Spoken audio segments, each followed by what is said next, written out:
Gideon Pike was 42 years old, a heavy equipment mechanic turned operations chief who had spent his career keeping the machines that move the world from grinding to a halt in the middle of a job.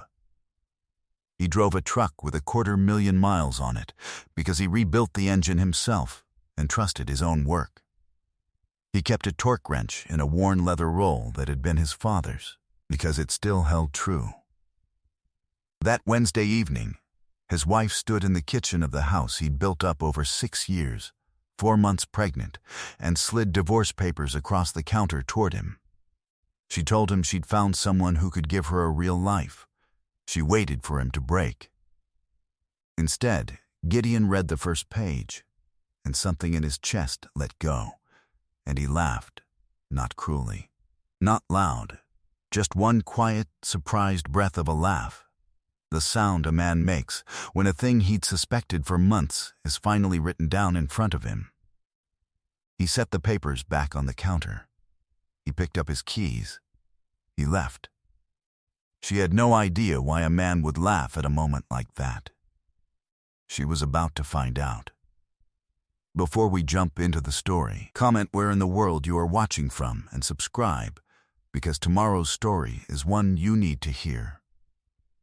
The truck started on the first turn of the key, the way it always did, because Gideon maintained it the way he maintained everything. He pulled out of the driveway and drove with no particular destination, just the motion, the way he'd drive a haul road at the end of a long shift to let his head settle. The evening was warm, and the light was going gold over the equipment yard 2 miles out, where his crews were buttoning up for the night. And he knew the sound each machine made as it shut down. He hadn't laughed because it was funny. He'd laughed because of the math. For 6 years, Gideon had been the kind of man who finished what he started. He never left a machine half-fixed, never left a promise hanging, never came home without checking that the doors were locked and the woman inside them was all right. When his wife Camille wanted more than the life of a mechanic's wife, he carried it without a word about the cost. He worked through weekends and double rotations. He built up the house, the savings, the steadiness, because steadiness was the only way he knew how to say he loved her. He didn't know it then, but she'd spent the last year letting another man convince her she'd settled. He had only known, lately, that something in the house had gone quiet and careful in a way that didn't add up. Then that Wednesday. And everything changed. The math was simple, and it was the reason for the laugh. Gideon had been away for 11 weeks over the winter, a long contract 2 states north, a pipeline equipment job that paid well enough to be worth the absence. He'd come home in March. Camille was 4 months along. He was a man who measured twice and cut once, in everything. And he had done that arithmetic the moment she said the word pregnant, weeks ago, and watched her not quite meet his eyes. He hadn't said anything then. He'd filed it away the way he filed things, quietly, without announcement, without deciding yet what it meant. So when the papers came across the counter, the laugh wasn't cruelty toward a pregnant woman. It was the sound of the last number falling into place. The papers weren't a surprise. They were a confirmation. She'd handed him the proof of a thing he'd already carried alone for weeks, and she'd expected it to break him, and instead, it had simply closed the circuit. He noticed, the way he noticed things, that she'd dressed for the conversation, that she'd had the papers drawn up in advance, which meant lawyers, which meant time, which meant planning. That she said someone who can give me a real life the way a person says a line they've practiced. He set the papers down. He didn't shout. He didn't accuse. He didn't ask the question whose answer he already had. Okay, he said. That was all. One word, and the one quiet laugh before it. He picked up his keys and the leather roll with his father's wrench in it, and he walked out the door he'd rehung himself. And behind him he heard Camille say, with a sharpness that had real confusion under it, that it was just like him to have nothing to say, that he never fought for anything, that this was exactly why. He let the door close on the sentence. What Camille had never understood, what she was about to spend the next several months failing to understand, was the difference between a man who wouldn't fight and a man who had already finished the fight in his head before she ever drew the papers up. 5 years earlier, Gideon had stopped being only the man who fixed the machines. It had happened the way the important things in his life always happened, quietly, while everyone else watched the obvious. A regional earth-moving and equipment company, machines, yards, contracts across half the state, had been run into the ground by an owner who'd never once climbed into a cab. Gideon understood the operation better than any executive, because he'd spent 2 decades inside the equipment and the job sites, finding the failures before they stranded a crew. When a small private group came together to buy the failing company out of its spiral and rebuild it, they needed someone who actually knew how the whole thing held together at ground level. Gideon put in his savings, then his retirement, then everything he'd quietly set aside across 20 years of living far below his means. He took equity instead of a title, because a title was a thing people could see and equity was a thing they couldn't. He never told Camille the scale of it. She knew he'd put money into the company. She'd called it his hobby once and never asked again, because the details bored her. He let her stay bored. By that Wednesday, the rebuilt company ran equipment yards, hauling, and site prep contracts across the region. Gideon held the controlling interest. He still drove the truck with the 250,000 miles. He still pulled into the yard before his crews, because the work was the part he loved, and the ownership was only the part that let him protect it. He found out the rest the week after he left, when he finally let himself trace the thing he'd been driving around all those nights. The man Camille had chosen wasn't a stranger. His name was Royce Vandermeer, and he ran a small site development outfit that subcontracted to general contractors across the region. And 8 months earlier, Vandermeer's outfit had signed an equipment rental and services agreement with Gideon's company. Gideon had seen the name on a contract and flagged the credit as weak. He had no idea, until he pulled the file, that the man on the other side of it was the father of his wife's child. The man she'd left him for was, by every measure that mattered, a customer surviving on equipment Gideon owned. That was what Camille hadn't understood. And neither had Royce. Her name was Adele Sorensen, and she had run the company's contracts and records office for 31 years before she eased into a part-time role she refused to give up.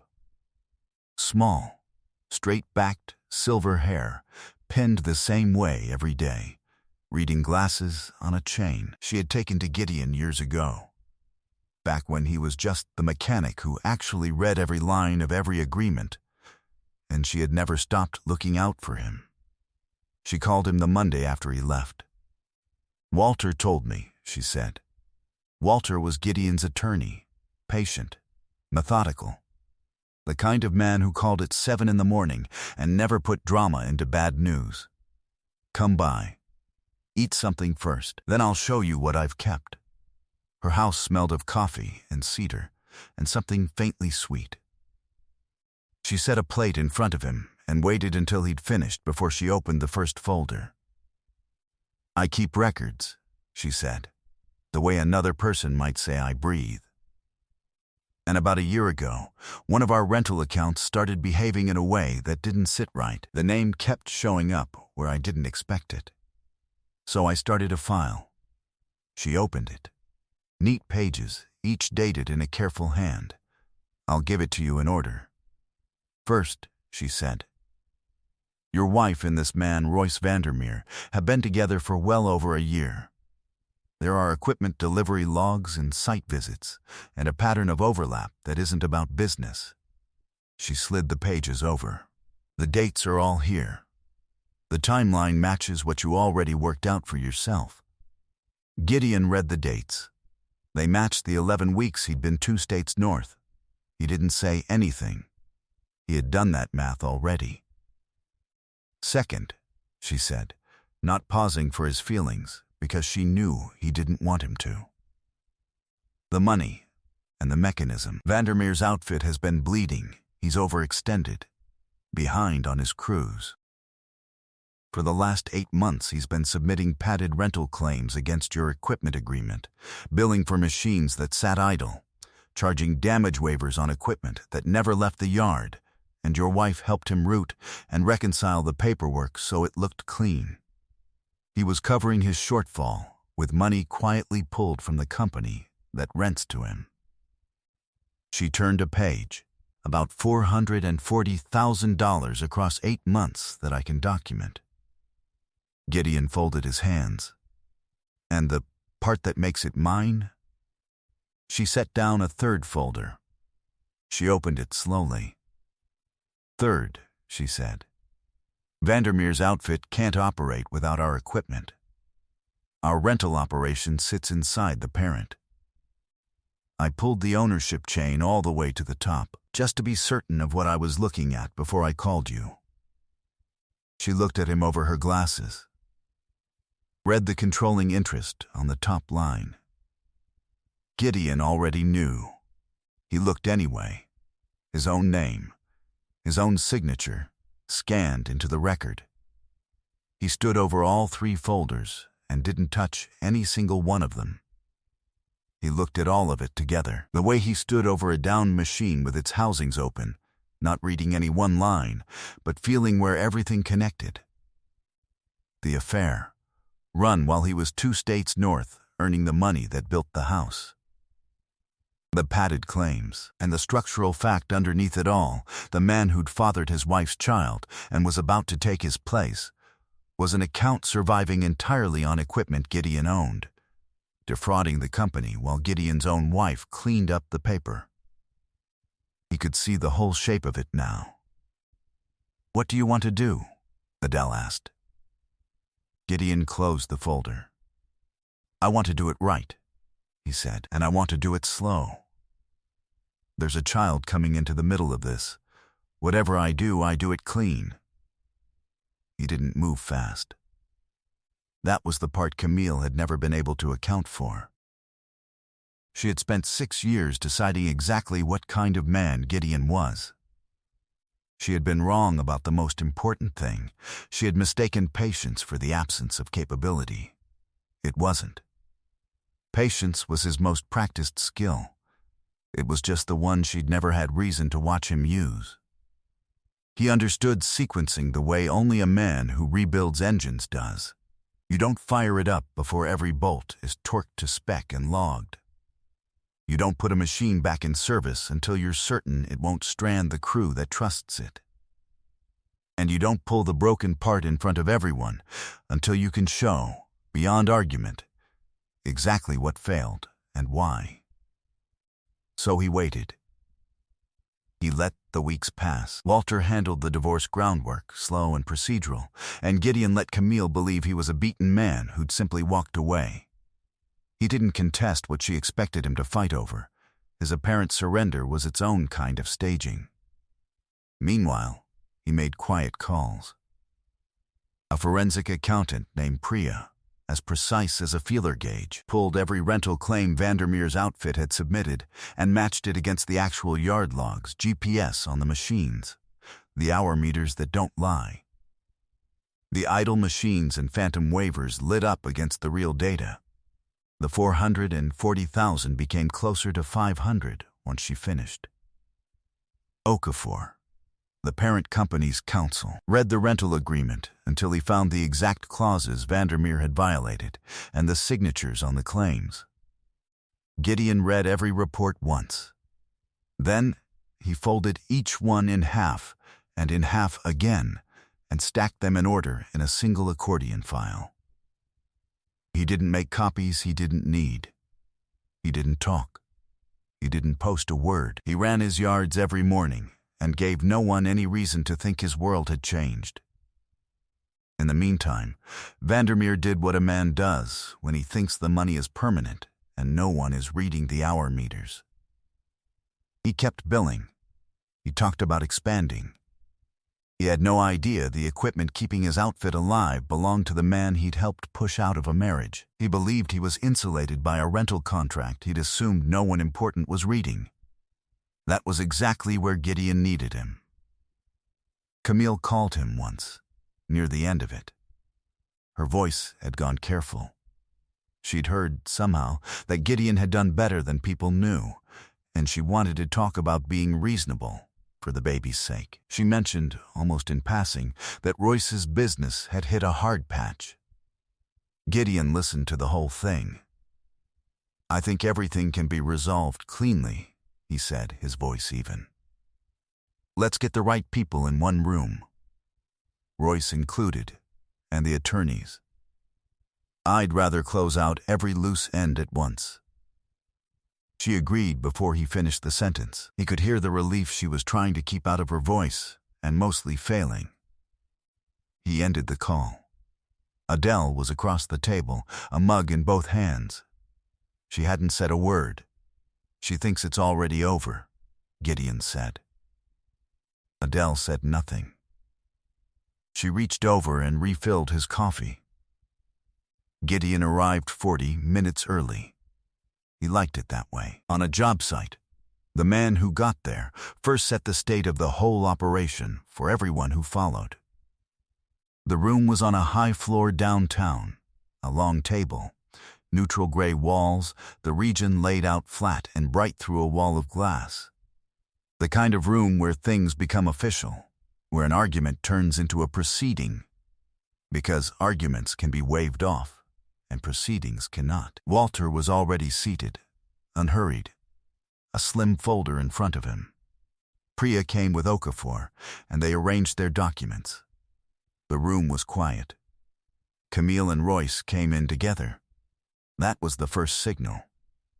Camille was further along now, careful in her movements, and Gideon felt the thing he'd expected to feel and had decided in advance to set aside. That there was a child in this, who hadn't chosen any of it. He held that thought where he could see it. It was the reason he'd built the whole thing to be clean. Walter opened the meeting. "Thank you all for coming. Before we discuss anything regarding the dissolution, there are a few matters that require acknowledgement from everyone here." He laid the documents down one at a time, unhurried, the delivery logs and the timeline. He let it sit.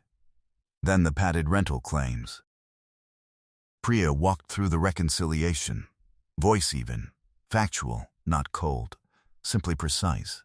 The idle machines and phantom waivers set against the hour meters and GPs, just under $500,000 billed against equipment that never turned a wheel.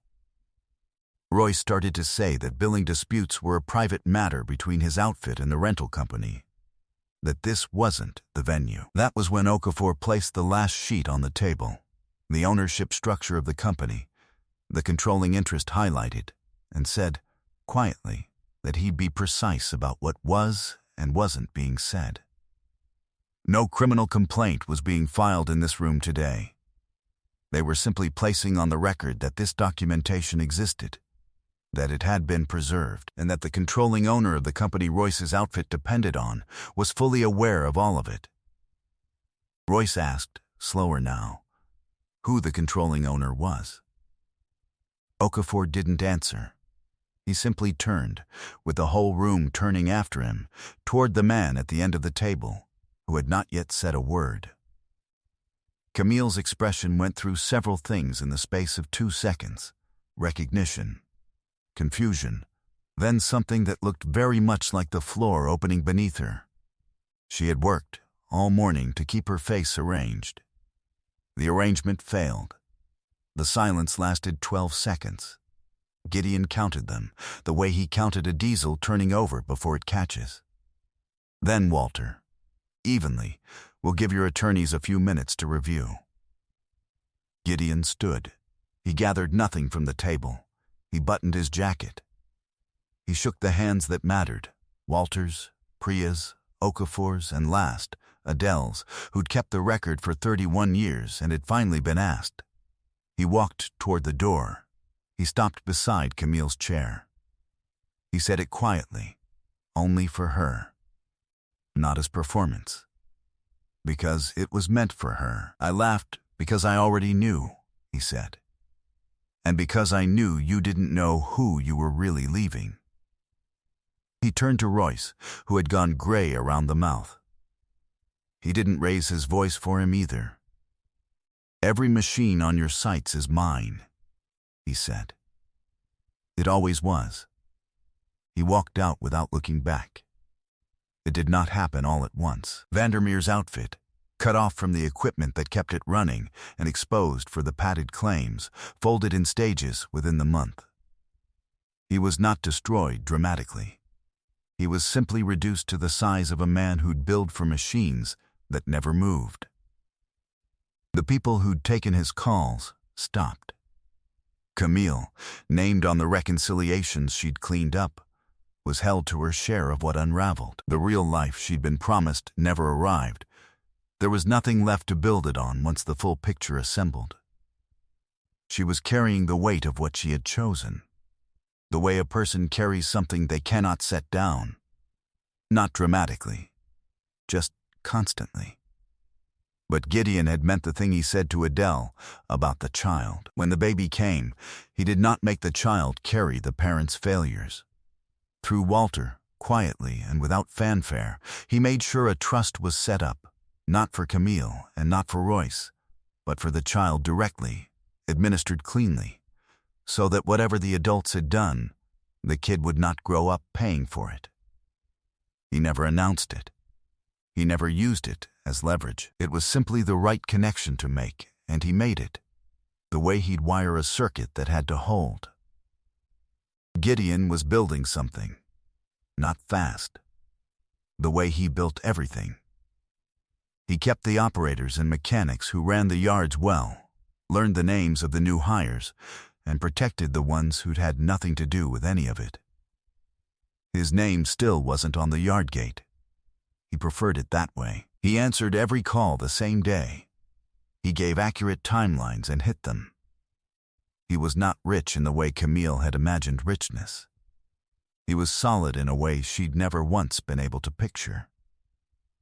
14 months later, he rebuilt the engine in the old truck one more time, over 3 weekends in the yard's shop bay after hours. Because it had earned it. Adele came by and brought a small potted succulent, no card, just the plant. He set it on the windowsill of the small office he'd never given up. He watered it on Thursdays. On a clear evening in early spring, Gideon stood at the gate of the equipment yard with a glass of water and watched the last of the machines shut down for the night. Each one logged and accounted for, the way he always made sure of it. His father's wrench was back in its leather roll on the truck seat. He thought for a moment about a quiet laugh in a kitchen and a number that had finally fallen into place. Then he stopped thinking about it, because it was no longer load-bearing in his life. He finished his water. He got into the old truck, which started on the first turn, and drove home. I hope you enjoyed that one. Be sure to like the video and subscribe so you don't miss the next story. I've picked out 2 more for you that I think you'll really like.